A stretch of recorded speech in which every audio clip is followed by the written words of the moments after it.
Le bruit des pneus disparaissant au loin fut la dernière chose qu'elle entendit avant que le silence ne s'installe. Assise sur une valise marron usée, les jambes ballantes, Sophia serrait fort son seul ami, un ours en peluche marron prénommé Tobias.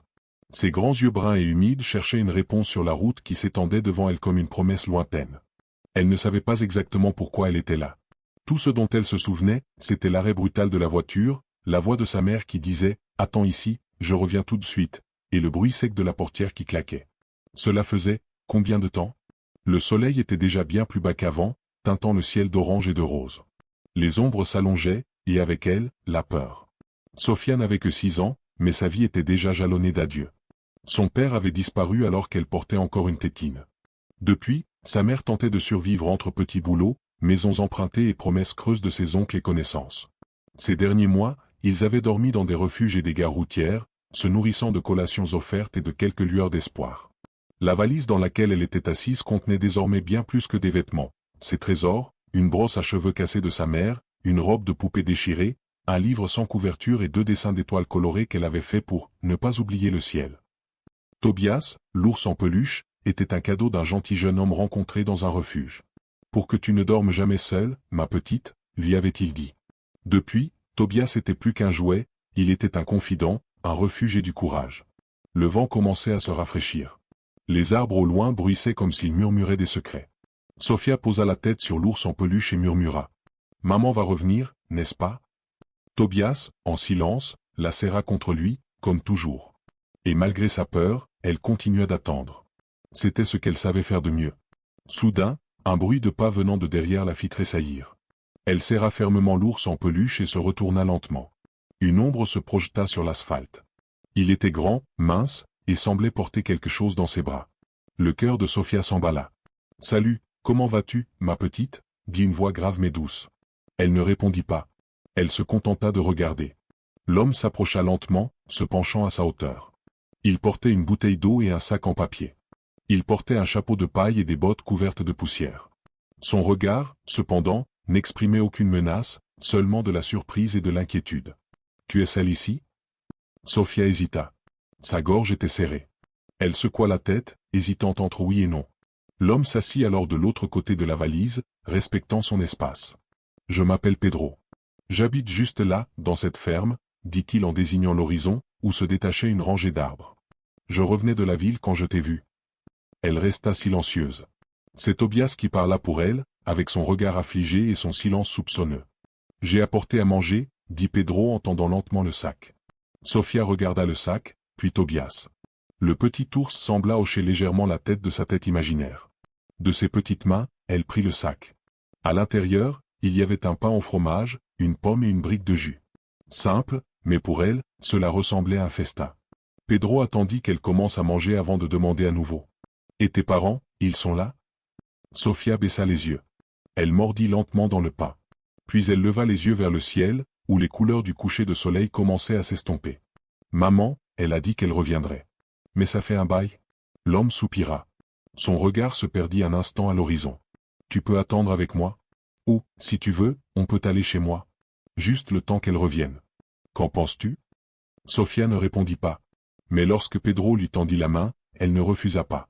Elle serra Tobias plus fort et se leva lentement. Le ciel s'assombrissait. Et avec lui, les pas vers l'inconnu commencèrent. Le chemin menant à la maison de Pedro était long et poussiéreux. Sophia marchait en silence, Tobias serré contre elle. Pedro marchait à ses côtés, sans se presser, respectant le temps de la jeune fille. De temps à autre, il lançait des regards attentifs, mais ne posait pas de questions. Il savait que certaines souffrances ne se supportent pas avec précipitation. Quand ils atteignirent le portail de la ferme, le ciel était déjà teinté d'un bleu profond, parsemé d'étoiles. La pleine lune, presque dorée, illuminait le champ d'une délicatesse qui donnait l'impression que tout était un rêve. Mais ce n'en était pas un. C'était la dure réalité, silencieuse et inattendue, qui unissait désormais une jeune fille abandonnée à un homme seul. La maison était simple, mais propre et accueillante. Il y avait une véranda avec un hamac étendu, et l'odeur du bois flottait dans l'air. Pedro poussa lentement la porte. « Entrez, Sophia. Faites comme chez vous. » Elle entra avec hésitation, son regard parcourant les meubles en bois, les murs ornés de vieux tableaux et une étagère pleine de livres. C'était différent de tout ce qu'elle avait connu. C'était le silence. Mais pas le silence inquiétant de la route. C'était un silence qui semblait dire tu peux te reposer ici. Peter alluma la lumière. La lumière de la cuisine était allumée, ainsi que la bouilloire. Je vais faire du chocolat chaud. C'est bon pour les nuits difficiles, dit-elle en souriant. Sophia s'assit sur une chaise haute, sans lâcher Tobias. Ses pieds ne touchaient pas le sol. Elle observa tout attentivement, les couverts disposés, les bocaux en verre contenant les haricots, le riz et le café, le doux bruit de la bouilloire qui chauffait. Quand la tasse lui parvint, chaude et parfumée, Sophia faillit s'émouvoir. Elle la but lentement, comme si elle craignait que cela ne finisse trop vite. Pedro tira alors une chaise et s'assit de l'autre côté de la table. Il garda le silence quelques secondes avant de parler. Cette maison appartenait à ma mère. Elle est décédée il y a 3 ans. Depuis, il n'y a que moi et le bétail. Sophia ne savait pas exactement quoi dire. Mais le mot « seulement » résonnait au plus profond d'elle-même. Elle faisait aussi du chocolat chaud, poursuivit-il. Elle disait toujours, quand l'âme est lourde, on l'adoucit intérieurement. Sophia sourit pour la première fois ce soir-là. Un sourire timide, mais sincère. Pedro, s'en apercevant, détendit ses épaules. Quelque chose chez cette fille le touchait profondément. Peut-être était-ce son air triste, trop pour quelqu'un d'aussi petit. Peut-être était-ce sa façon de tenir l'ours en peluche comme si c'était tout son monde. Tu peux dormir dans la chambre d'amis ce soir. On verra quoi faire demain, d'accord? Elle hocha la tête. Pedro l'emmena dans la chambre. Elle était simple, avec un lit recouvert d'un couvre-lit bleu et une fenêtre donnant sur le verger. Si tu as besoin de moi, je serai au salon. Bonne nuit, Sophia. Bonne nuit, répondit-elle doucement. Quand il partit, elle s'allongea, Tobias dans les bras, et leva les yeux au plafond. Le couvre-lit sentait la lavande. Le silence était si accueillant qu'elle pleura doucement, sans sangloter, comme quelqu'un qui laisse parler son âme pour la première fois depuis longtemps. Cette nuit-là, Pedro veilla tard, assis sur la véranda, à contempler les étoiles. Il pensa à la jeune fille, à l'abandon, à la peur qu'elle cachait dans ses yeux. Il pensa aussi au nombre de fois où il avait lui-même souhaité avoir quelqu'un qui l'attende, quelqu'un qui le rendrait moins invisible. Peut-être que Dieu avait envoyé Sophia non seulement pour qu'elle prenne soin de lui, mais aussi pour rappeler à Pedro que même les cœurs solitaires peuvent être un foyer pour quelqu'un. Le lendemain matin, le soleil perça la fenêtre, répandant sa lumière sur les cheveux bruns de Sophia. Elle se redressa dans son lit, se frottant les yeux. L'espace d'une seconde, elle oublia où elle était. Mais lorsqu'elle vit Tobias à côté d'elle, elle se souvint de tout et du monde nouveau qui commençait peut-être. Elle descendit l'escalier d'un pas timide. Dans la cuisine, Pedro faisait cuire des œufs. « As-tu bien dormi ?» Sophia hocha timidement la tête. Et au bout d'un moment, elle osa. « Tu crois que ma mère reviendra ?» Pedro ne répondit pas tout de suite. Elle éteignit le feu, prit une grande inspiration et dit « Je ne sais pas, Sophia. Mais en attendant, tu n'es plus seule. » Ces mots la couvrirent comme une douce couverture. À cet instant, elle sut, elle avait trouvé un endroit où, ne serait-ce que pour un court instant, elle pouvait respirer sans crainte. Les jours à la ferme commencèrent à s'écouler lentement, comme si le temps apprenait à marcher à nouveau avec Sophia. Elle se leva tôt, prit un café avec Pedro, toujours accompagné de pain au fromage et de chocolat chaud, et passa le plus clair de son temps dans le jardin, assise à l'ombre du manguier, à dessiner avec des crayons de couleur que Pedro avait trouvés au grenier.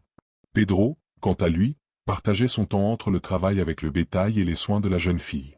Parfois, il interrompait ses tâches au milieu de la journée pour s'asseoir avec elle et écouter les histoires qu'elle inventait avec Tobias.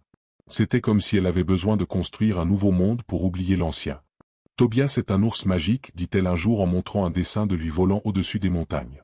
Il me protège de tout, même des mauvaises personnes. Pedro sourit, mais une blessure le rongeait. Il avait du mal à comprendre comment on pouvait abandonner une enfant comme Sophia.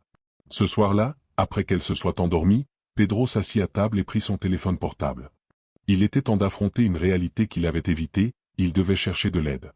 Il appela les services de protection de l'enfance de la ville voisine et leur dit, sans donner beaucoup de détails, qu'il avait trouvé une fille seule sur la route. Ils promirent d'envoyer quelqu'un le lendemain. Pedro raccrocha et fixa le téléphone un moment.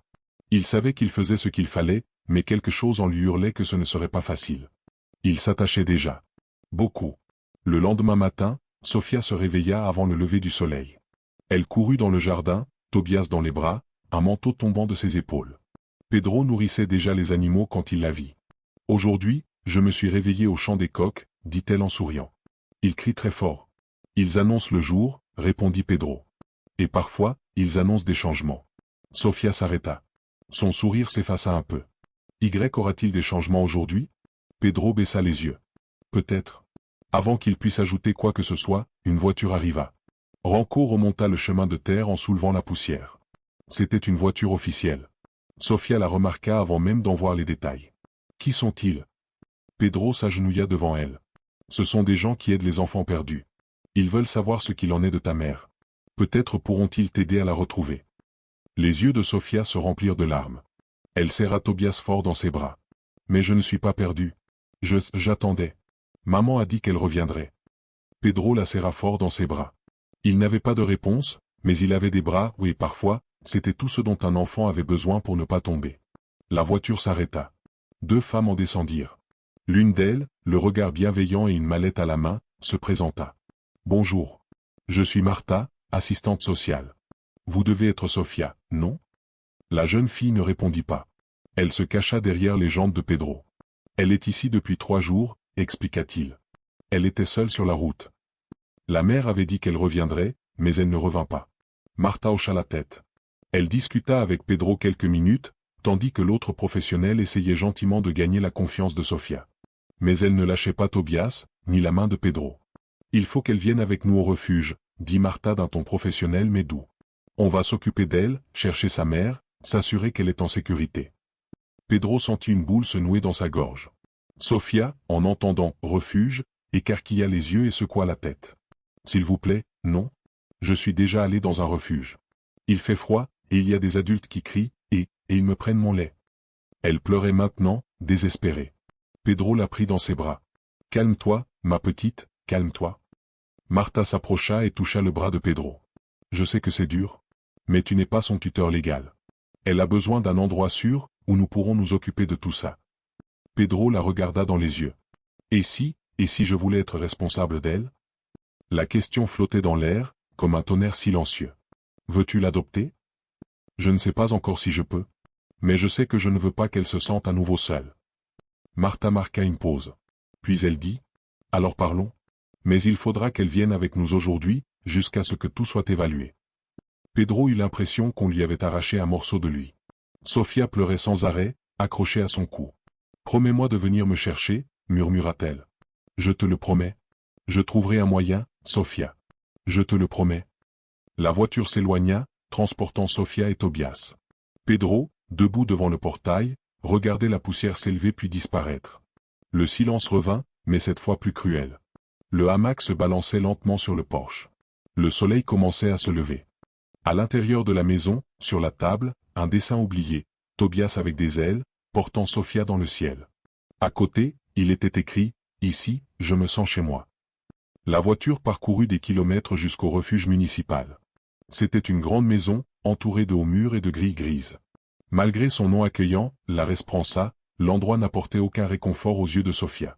C'était le même genre de refuge où elle et sa mère avaient passé leur nuit précédente, peuplé de voix étranges, de règles froides et de rangées de lits. Quand elle sortit de la voiture, Tobias faillit lui glisser des genoux. L'assistante sociale essaya de retenir l'ours en peluche, mais Sofia tira fort, la regardant avec des larmes aux yeux. « Il reste avec moi. »« Bien sûr, ma chère, » répondit la femme avec un sourire doux. « Tobias est ton ami, n'est-ce pas ?» Sofia ne répondit pas. Elle serra simplement l'ours en peluche encore plus fort. À l'intérieur, on lui donna un lit, un pyjama usé et une assiette de soupe tiède. Mais elle ne mangea pas. Elle s'assit sur le lit, cala Tobias sur l'oreiller et fixa la porte, comme si elle attendait Pedro d'un moment à l'autre. Elle dormit recroquevillée, les yeux fatigués et le cœur en guerre. Pendant ce temps, Pedro passa la nuit éveillé. Assis à la table de la cuisine, il fixait le formulaire que Martha avait laissé pour entamer la procédure de garde provisoire. Chaque page ressemblait à un mur, rempli de demandes, de déclarations et de preuves. Il n'avait ni éducation formelle ni famille proche. Il vivait seul, dans une simple ferme, sans luxe. Mais il avait aussi quelque chose que peu possédaient, la volonté. Le lendemain matin, il enfila sa plus belle chemise, même si elle était un peu froissée, et se rendit en ville. Il chercha le bâtiment du conseil de tutelle, entra, chapeau à la main, et dit fermement. « Je veux que tout soit bien fait. Je ne veux pas que Sofia grandisse en pensant que personne ne l'a choisie. » Au refuge, Sofia passait ses journées en silence. Les autres enfants essayaient de l'approcher, mais elle ne répondait pas. Elle dessinait sur du vieux papier, ramassait des feuilles du jardin et inventait des histoires avec Tobias, toujours avec une fin heureuse, même lorsque les aventures commençaient tristement.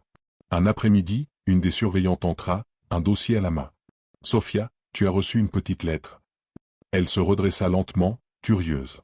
C'était une enveloppe jaune avec un dessin au recto, une vache souriante et un manguier. Sofia le reconnut immédiatement. Elle sortit la feuille. C'était un mot écrit en lettres de travers, mais avec un cœur sincère. « Salut, mon petit. Na. Tout va bien ici. Tu manques au bœuf. Le manguier a encore de l'ombre qui t'attend. Je fais tout mon possible pour te ramener. J'ai promis de te chercher, et une promesse est une chose sérieuse. Prends soin de Tobias et de ton sourire. Avec affection, Pedro. » Sofia serra le mot contre sa poitrine. Pour la première fois depuis des jours, elle sourit. Un sourire timide, mais plein d'espoir. Les semaines suivantes furent une épreuve de patience et de foi. Pedro passa des entretiens, apporta des documents, rendit visite aux travailleurs sociaux. Il ouvrit sa maison aux inspections et répondit à des questions sur sa vie, son passé, ses intentions. Certains le regardèrent avec suspicion. Un homme seul, désireux d'élever une fille? Certains murmuraient. Mais Pedro ne céda pas. Chaque jour sans Sofia était un vide qu'il ne savait pas comment combler. Lors d'une de ses visites au conseil, il retrouva Martha. Elle le fit entrer dans la pièce et lui offrit un café. « L'équipe a examiné votre demande, Pedro.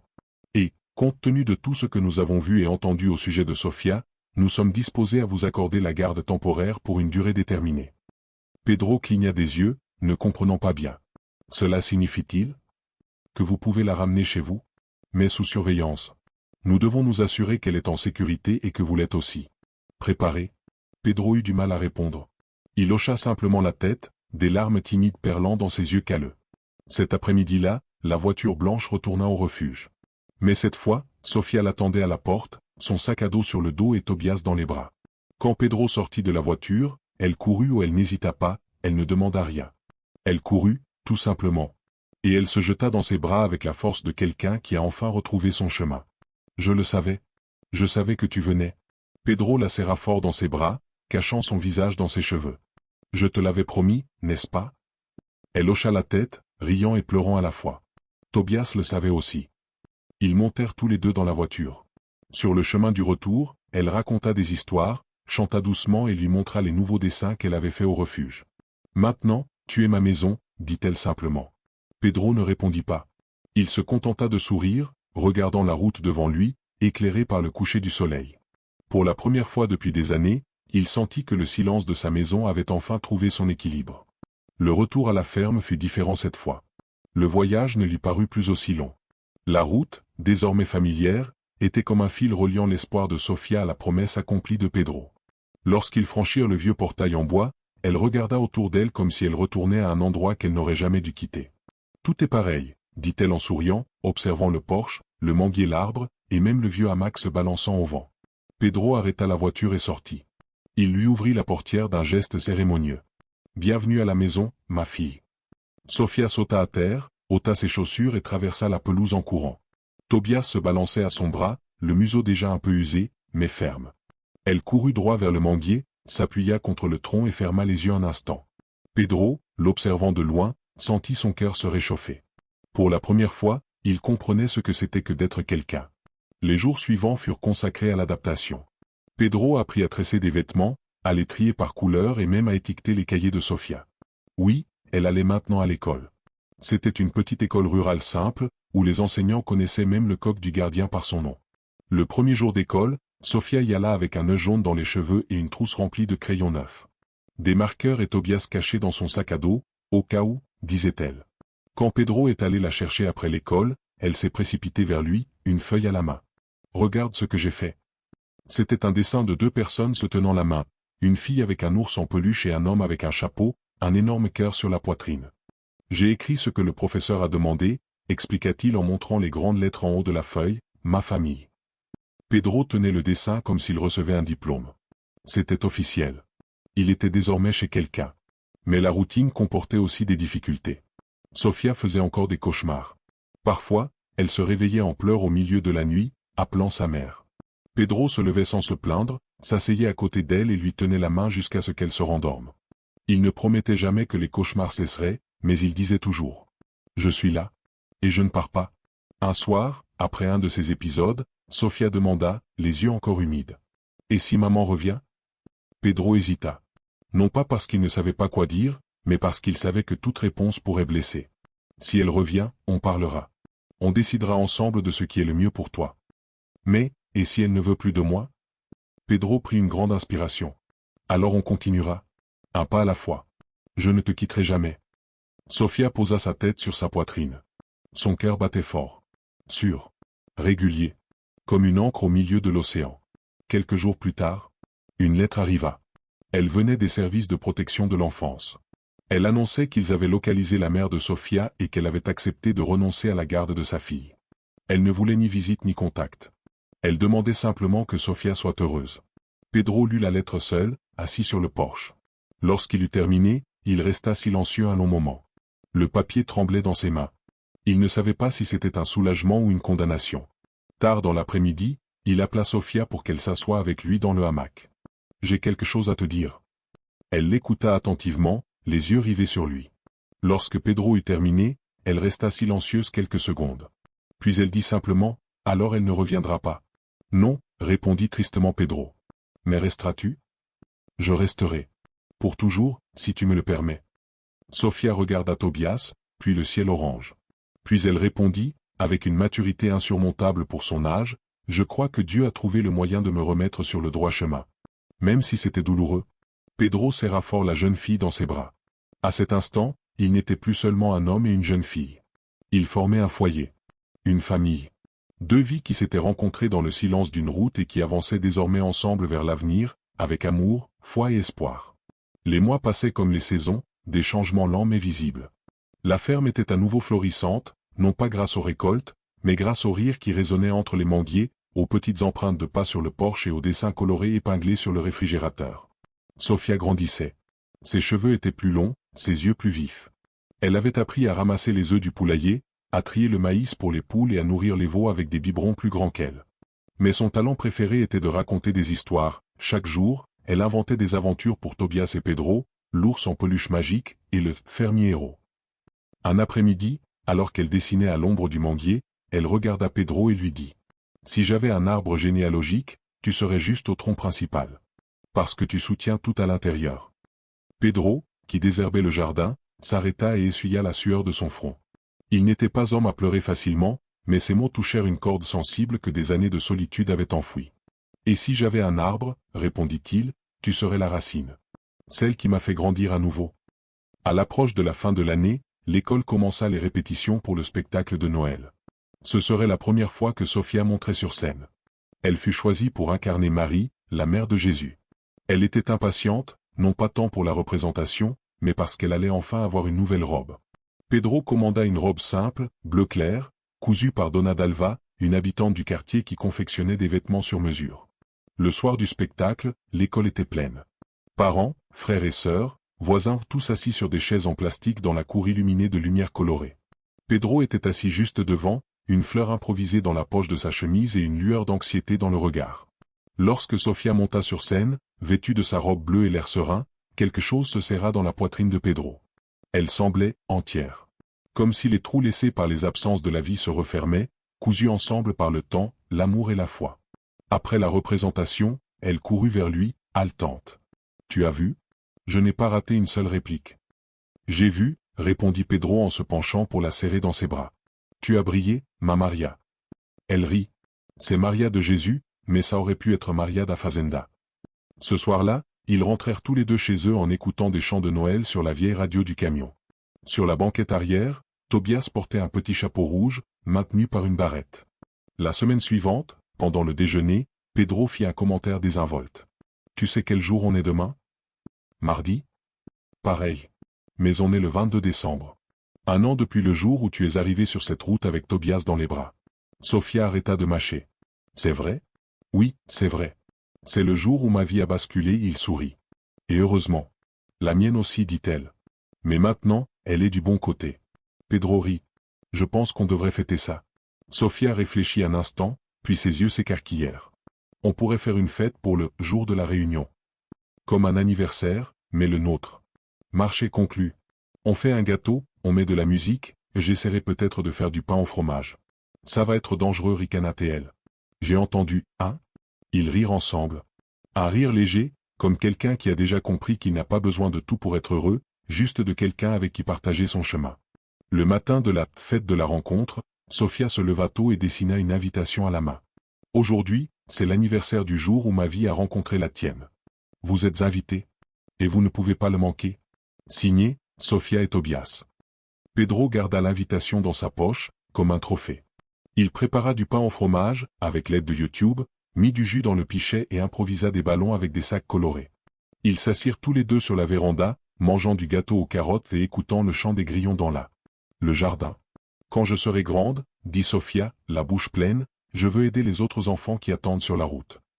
Pedro la regarda avec tendresse. Et tu le feras. Parce que ton cœur est déjà plus grand que toute cette ferme. Elle sourit et posa la tête sur son épaule. Crois-tu que j'oublierai un jour quand j'ai été abandonné? Pedro pensa, avant de répondre prudemment. Peut-être que tu n'oublieras jamais, mais ce sera moins douloureux. Et un jour, tu réaliseras que c'est dans cet abandon que ton nouveau départ a commencé. Sofia ferma les yeux. Tobias dormait sur ses genoux.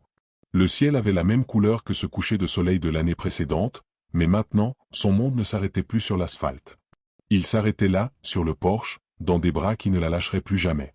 Le temps, qui semblait auparavant s'être arrêté, filait maintenant à toute vitesse. Sofia eut 7 ans, puis 8. La ferme avait déjà sa petite touche partout, des pantoufles accrochées à la clôture, des bracelets colorés éparpillés dans la maison, et Tobias, toujours présent, arborant désormais un patch cousu elle-même au bras. Pedro la regarda grandir et changer. Il vit ses cauchemars se raréfier, ses sourires plus constants. Et il vit aussi émerger quelque chose de nouveau, l'inquiétude. Sofia commença à poser des questions plus difficiles, avec des yeux cherchant à comprendre la douleur qu'elle portait en silence. Un après-midi, alors qu'ils dessinaient ensemble sur le porche, elle lança soudain. « Tu crois que ma mère pense encore à moi ?» Pedro s'arrêta de dessiner.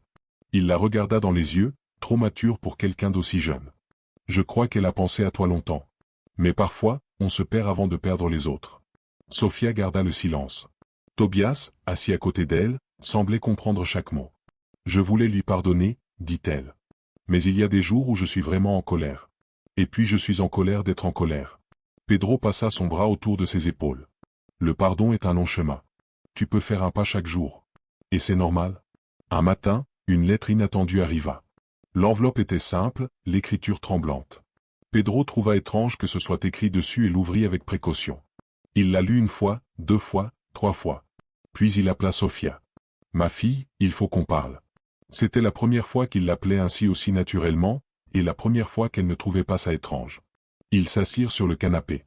Pedro lui tendit la lettre. « Elle est de ta mère biologique. » Sofia se figea 1 seconde. Puis elle prit le papier d'une main tremblante. Elle le lut en silence. Le contenu était bref. « Sofia. Si tu veux me voir un jour, je serai dans une clinique de désintoxication à Belo Horizonte. Je suis sobre depuis 6 mois. Je ne veux pas gâcher ta vie. Je voulais juste te dire que je t'aime. Je suis désolé pour tout. Martha. » Sofia plia soigneusement la lettre. Elle resta silencieuse un long moment. Elle écrivait avec le cœur. Je le sentais. Pedro hocha la tête. Tu veux la voir? Je ne sais pas. Une partie de moi le souhaite. Une autre a peur de ne pas pouvoir le supporter. Pedro prit une grande inspiration. Tu n'as pas à décider maintenant. Mais sache que, quelle que soit ta décision, je t'accompagnerai. Le sujet fut mis en suspens pendant des semaines. La lettre était conservée dans un livre de contes, comme quelqu'un qui cache une blessure en lieu sûr. Sofia retourna à l'école, à la ferme, aux après-midi d'histoire avec Pedro et Tobias, mais quelque chose avait changé. C'était comme si un nouveau chapitre attendait d'être tourné, et il lui fallait du courage pour en toucher la page. Ce n'est qu'à son 9e anniversaire, en soufflant les bougies, qu'elle dit « Je veux aller voir ma mère ». Pedro ne réagit pas immédiatement. Il se contenta de sourire d'un air calme et dit « Alors, allons-y ». Le voyage jusqu'à Belo Horizonte dura près de 7 heures. Sofia était assise à l'avant, Tobias sur ses genoux, un silence respectueux régnait entre elle et Pedro. Ce n'était ni de la tristesse ni de la peur, mais de la concentration. Elle se préparait à un combat intérieur que seuls ceux qui ont connu l'abandon comprennent. La clinique était simple, mais bien tenue. Une jeune fille en uniforme bleu les accueillit tous deux avec gentillesse. « Martha attend. Elle est nerveuse, mais heureuse de vous savoir. » Sofia regarda Pedro. Il lui serra la main. « Si tu veux, on entre ensemble. »« D'abord, je veux y aller seule, » répondit-elle fermement. « Ensuite, peut-être. » Pedro hocha la tête. Il resta dans la salle d'attente, regardant la porte se refermer lentement derrière la jeune fille, désormais plus forte qu'il ne l'aurait jamais imaginé. La réunion fut silencieuse pendant les premières minutes. Martha était maigre, avec de profonds cernes sous les yeux, mais il y avait de la vie dans ses yeux. Elle se leva en voyant Sophia et tenta de sourire. « Tu as tellement grandi ?» Sophia ne répondit pas. Elle s'assit simplement, Tobias sur ses genoux. « Je ne m'attendais pas à un pardon. Ni à ta venue. Je voulais juste te dire que je regrette chaque jour de ne pas avoir été celle que tu méritais. » Sophia garda le silence. Puis elle parla doucement. « Tu m'as quitté. Mais aujourd'hui, je suis venue parce que j'avais besoin de t'entendre dire que tu le savais. » Martha pleura. « Je sais, ma fille. Je sais. Et je le regrette chaque jour. Je n'arrive toujours pas à pardonner vraiment. Mais, quelque chose en moi m'a amené ici. Et c'est peut-être le début. » Martha hocha la tête, pleurant plus fort. « Tu es magnifique. Es-tu heureuse ? » « Je le suis. J'ai une maison maintenant. Il m'a sauvé quand tout s'est effondré. Tu devrais le rencontrer un jour. »« Qui est-ce ? » ?»« Il s'appelle Pedro. Mais, je l'appelle papa. » Sophia retourna dans la salle d'attente. Pedro se leva en la voyant. Elle courut vers lui, se jeta dans ses bras et dit d'une voix étranglée. « On peut y aller maintenant. Le plus dur est passé. » Sur le chemin du retour, le silence était différent. C'était un silence de soulagement, de victoire. Sophia ouvrit la fenêtre, laissa entrer le vent et murmura. « Merci de m'avoir laissé partir. Et d'avoir été avec moi à mon retour. » Pedro, les yeux rivés sur la route, répondit. « C'est notre pacte, tu te souviens ? Un pas à la fois. Ensemble. » Après la visite à sa mère biologique, Sophia n'était plus la même, mais ce n'était pas une mauvaise chose. C'était comme si elle avait laissé derrière elle un peu de son ancien poids dans cette chambre de la clinique. Elle en était revenue plus légère, plus consciente de sa propre histoire, plus prête à s'épanouir. Et Pedro le voyait dans chacun de ses petits gestes. La jeune fille qui vivait dans la peur d'être abandonnée faisait maintenant des projets. Elle parlait de l'avenir avec enthousiasme, comme si elle y croyait vraiment. « Je veux être psychologue », dit-elle un soir, déjà en pyjama, assise dans le hamac sur la véranda. « Vraiment ?» demanda Pedro, curieux. « Et pourquoi ? Parce que je veux aider d'autres enfants à comprendre que ce qui leur est arrivé n'est pas de leur faute. Qu'ils peuvent prendre un nouveau départ, comme moi. » Pedro ne répondit pas tout de suite. Il la regarda simplement, la poitrine gonflée de fierté. « Tu vas être formidable, dit-il finalement. Tu le es déjà. » L'année suivante, Pedro décida de transformer l'une des vieilles maisons de la ferme, autrefois utilisée comme entrepôt, en un lieu neuf. Il fit appel à des maçons et des peintres et, avec l'aide de la communauté, il concrétisa le projet né d'une conversation entre lui et Sophia, une sorte d'abri.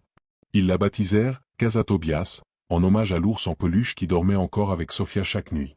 C'était un espace restreint, mais coloré, rempli de livres, d'oreillers, de jouets et de couvertures. Un lieu où les enfants vulnérables pouvaient passer quelques jours avant de trouver un foyer permanent. Un refuge, comme cette route l'avait été pour Sophia, mais sans l'abandon. Le projet reçut le soutien de la ville. Des bénévoles commencèrent à affluer, des psychologues, des travailleurs sociaux, et même un professeur d'art à la retraite. Sophia, alors âgée de seulement 10 ans, était l'hôtesse d'accueil. Elle accueillait chaque enfant avec attention, leur faisait visiter la maison, leur racontait des histoires, et bien sûr, leur présentait Tobias. « Il est vieux, mais il est très sage », dit-elle en souriant. Un après-midi, une jeune fille nommée Lucia arriva à la Casa Tobias. Elle avait les cheveux courts, l'air méfiant et un silence pesant. Sophia reconnut ce regard. C'était comme si elle avait vu le reflet de son propre passé. « Veux-tu dessiner avec moi ?» demanda-t-elle doucement. Lucia hésita, puis hocha la tête. Ils s'assirent tous les deux par terre avec des crayons de couleur et des feuilles blanches. Après quelques minutes de silence, Lucia demanda. « As-tu été abandonnée toi aussi ?» Sophia ne mentit pas. « Moi aussi. Mais j'ai été retrouvée aussi. » Lucia la regarda avec de grands yeux. « Qui t'a trouvé ?» Sophia sourit. « Un homme bien. Ce n'était pas mon père. Mais il l'est devenu. » Pedro observait tout de loin. Parfois, il se cachait derrière la porte de la Casa Tobias juste pour écouter Sophia parler aux enfants. C'était comme voir une fleur germer sur un sol qui semblait autrefois trop sec. « Elle a quelque chose que personne ne peut enseigner », commenta l'un des bénévoles. « Elle sait ce que c'est que d'être dans un lieu où l'on souffre. Et cela change tout. » La veille de Noël de cette année-là, la ferme était pleine. Enfants, bénévoles, voisins. Pedro préparait le même pain au fromage que d'habitude, avec plus d'amour que de technique. Sophia décorait la Casa Tobias de guirlandes lumineuses et écrivait de petits mots à chaque enfant qui était passé par là au cours de l'année. « Tu es important. Tu n'es pas seul. Si le monde te renverse, je t'aiderai à te relever. » Pedro reçut également une enveloppe. Il pensa que c'était un autre mot de la jeune fille. Mais lorsqu'il l'ouvrit, il lut, les larmes aux yeux. Astérisque Pedro. Tu es le début de mon histoire heureuse. Merci de m'avoir cherché, d'être resté, de m'avoir enseigné. Un jour, je grandirai et je ferai pour quelqu'un d'autre ce que tu as fait pour moi. Je t'aime. Sofia, et Tobias aussi, astérisque. Pedro pleurait là, assis sur le porche, le cœur rempli de joie. Il n'y avait pas de plus beau cadeau. Ce soir-là, avant de s'endormir, Sofia leva les yeux vers le ciel étoilé et murmura. « Maman, je te pardonne. » C'était la première fois qu'elle le disait à voix haute. Et à cet instant, quelque chose en elle se guérit vraiment. Puis elle se tourna vers Pedro, qui éteignait les lumières du porche. « Papa ? Salut, ma fleur. Crois-tu que Dieu nous a réunis exprès ?» Pedro la regarda avec tendresse. « Je pense que Dieu place les bonnes personnes dans nos vies au bon moment. Et Kando, on pense qu'il faut en prendre soin comme si c'était un miracle. Parce que c'en est un. » Elle sourit, prit Tobias dans ses bras et s'allongea. À la ferme, la nuit était silencieuse. Mais c'était le genre de silence que seuls les foyers ont. Celui qui berce, qui protège, qui accueille. Le temps, comme toujours, ne s'arrêta pas. Sofia devint adolescente sous les yeux de Pedro. Et même avec Tobias toujours sur l'étagère à côté du lit, les contours de l'enfance commencèrent à s'estomper. Elle avait maintenant presque la même taille que lui, portait des lunettes de vue et rêvait d'étudier la psychologie dans une université de la capitale. Pedro, à son tour, ressentait la joie et la peur se mêler. Voir Sofia grandir, c'était comme voir le fruit d'un arbre qu'il avait planté avec amour, mais qui commençait maintenant à s'ouvrir vers le monde, au-delà de la clôture de la ferme. « Papa, tu crois que je peux vraiment y arriver? Étudier, sortir d'ici, aider de vrais enfants? » « Je ne crois pas, Sofia. J'en suis sûr. »« Et tu ne te sentiras pas seul ?» Pedro sourit, avec ce regard serein de quelqu'un qui a déjà assez aimé pour se laisser aller. « Ton départ ne me laisse pas seul. Tu me rends fier. » Pour ses 15 ans, Sofia voulait quelque chose de différent. Pas de fête, pas de robe longue. Elle voulait planter un arbre avec Pedro. Un manguier, comme celui qui l'avait accueilli à son arrivée. « Ce sera notre nouvelle histoire qui grandira de zéro, dit-elle en creusant la terre ensemble. Pedro rit. Cela veut-il dire qu'il faudra l'arroser d'amour? Et le fertiliser de bons souvenirs. L'arbre était planté derrière la casa Tobias, avec une petite pancarte qui disait « Pour chaque enfant qui retrouve son chemin ». À la maison, la routine changeait peu à peu. Sofia passait plus de temps à étudier, à participer aux kermesses de l'école, à lire des livres de psychologie empruntés à la bibliothèque municipale. Pedro, même sans comprendre la moitié des termes, écoutait chaque explication avec une attention sincère. « Et cette histoire de traumatisme générationnel ?» demanda-t-il un soir, alors qu'il dînait. « C'est quand la douleur de nos parents devient la peur de nos enfants. Quand on ne guérit pas, la douleur devient un héritage. » Pedro réfléchit un instant. « Alors tu as brisé ce cycle, ma fille. » « On l'a brisé, papa. » Un après-midi pluvieux, Sofia rentra de l'école avec une enveloppe Kraft à la main, le visage crispé. « C'est ici. »« Quoi ?» La réponse de l'université. Pedro s'essuya les mains sur son tablier et s'approcha lentement. Sofia ouvrit l'enveloppe, les mains tremblantes. Elle la lut en silence, puis s'écria. « J'ai réussi. » Pedro leva les bras au ciel, éclata de rire et la serra fort dans ses bras. « Je le savais. Tu deviendras la meilleure psychologue du Brésil. » Il reste encore un long chemin à parcourir, dit-elle, émue. Mais c'est un début. Ton deuxième départ. Le premier, c'était cette route. Maintenant, c'est celle-ci. Les jours suivants, la ferme était en pleine effervescence. Sofia fit ses valises, tria ses livres et examina ses documents. Tobias, un peu défraîchi, fut également placé dans ses bagages. Pedro observa tout avec un mélange de joie et de nostalgie. La veille du voyage, ils étaient assis sur le porche, comme tant d'autres fois. « Ça va être dur de se réveiller sans t'entendre chanter dans la maison, » dit Pedro, la voix brisée. « Je viendrai tous les jours. »« Et venir te voir pendant les vacances ?»« Bien sûr. Et Casa Tobias reste ma mission. Même de loi. »« Promis ?»« Promis. » Elle se tourna vers lui. « Papa, puis-je te demander quelque chose que je ne t'ai jamais demandé auparavant ?»« Bien sûr. »« Pourquoi t'es-tu arrêté ce jour-là, sur cette route ?» Pedro prit une grande inspiration. Elle resta silencieuse quelques secondes, puis répondit. « Parce que le silence de ma vie n'avait plus de sens. Et quand je t'ai vu là, seul, serrant un ours dans mes bras, j'ai senti que Dieu me montrait le son qui manquait à mon monde. » Sofia pleura. « Merci de m'avoir écouté. » Le lendemain matin, Pedro l'a emmenée à l'arrêt où passerait le bus universitaire. La route était la même. Mais maintenant, il n'y avait plus de douleur, plus d'abandon. « Je ne peux que recommencer. » Elle sortit de la voiture, ajusta son sac à dos sur son dos, regarda Pedro et sourit. « Je ne serais rien de ce que je suis sans toi. » Pedro sourit aussi, les larmes aux yeux. Et je n'aurais pas découvert qui je suis sans toi. Le bus arriva. Sofia monta les marches, Tobias dans les bras. Lorsque le véhicule se mit en marche, elle posa la main sur la vitre et dit du bout des lèvres. « Je t'aime. » Pedro resta là, debout, jusqu'à ce que le bus disparaisse au détour du virage. À la ferme, le silence revint, mais pas le même qu'avant. C'était un silence chargé d'histoire, de réussite, de bons souvenirs. Un silence qui savait qu'elle reviendrait. Le manguier fraîchement planté dansait au gré du vent, et la plaque à ses pieds brillait des gouttes de la dernière pluie. Pedro savait que ce n'était que le début d'une nouvelle étape. Mais il savait aussi qu'en lui, un chapitre s'était déjà parfaitement clos. Les années passèrent avec la légèreté d'une brise qui ne prévient pas de son arrivée ou elle change simplement l'air. Sofia avait maintenant 23 ans. Elle était diplômée en psychologie avec mention, avait effectué des stages dans des projets sociaux et, fidèle à la promesse faite sur le porche de son enfance, elle était retournée dans la ville où tout avait commencé. Plus précisément, à la ferme. Cet endroit n'a jamais cessé d'être ma boussole, dit-elle en regardant la casa Tobias, qui avait doublé de taille et accueillait des dizaines d'enfants tout au long de l'année. Pedro, désormais aux cheveux gris, marchait plus lentement, mais avec le même regard ferme. À chaque visite de Sofia, il remplissait le poêle à bois de recettes risquées, juste pour lui faire plaisir. Elle prétendait qu'elles étaient excellentes, et il faisait semblant de la croire. « Papa, la casa Tobias a maintenant une vraie psychologue, » dit-elle en souriant lors d'une de ses visites. Pour moi, ça a toujours été le cas. Lors d'un de ses rendez-vous, Sofia proposa quelque chose d'audacieux. « Je veux adopter une fille de la casa. Elle s'appelle Anna. Elle a 7 ans, le même âge que moi à mon arrivée ici. Elle a vécu des choses que je comprends. Mais tu sais ce qu'elle m'a dit l'autre jour ?» Pedro secoua la tête. « Si personne ne veut de moi, tant pis.